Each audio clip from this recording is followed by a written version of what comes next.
ফিলিস্তিনের মতো বিদ্যমান বাস্তবতা কেবল আরব কিংবা মুসলমানদের জন্যই উদ্বেগজনক নয়, বরং তা সমগ্র মানব জাতির জন্যই উদ্বেগের বিষয়।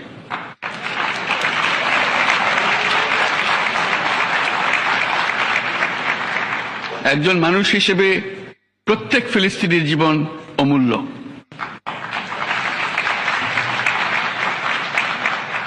ফিলিস্তিনের জনগণের বিরুদ্ধে যে মানবতা বিরোধী অপরাধ হচ্ছে তার জন্য সংশ্লিষ্ট সকলকে দায়বদ্ধ করতে হবে।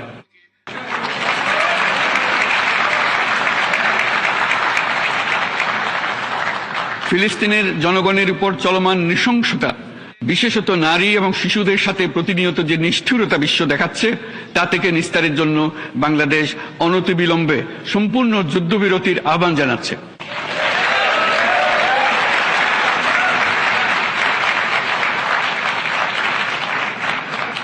দ্বিরাষ্ট্রভিত্তিক সমাধানেই মধ্যপ্রাচ্যে টেকসই শান্তি আনতে পারবে।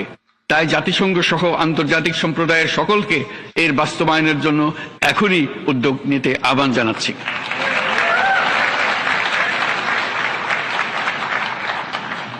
গত 2.5 বছর ধরে ইউক্রেনে চলমান যুদ্ধে বহু মানুষ প্রাণ হারিয়েছে। এই যুদ্ধের প্রভাব সর্বব্যাপী, এমনকি বাংলাদেশের অর্থনীতিতেও এর নেতিবাচক প্রভাব আমরা অনুভব করছি। আমরা তাই উভয় পক্ষকে সংলাপে বসে বিরোধ নিরসনের মাধ্যমে যুদ্ধের অবসান ঘটানোর আহ্বান জানাচ্ছি।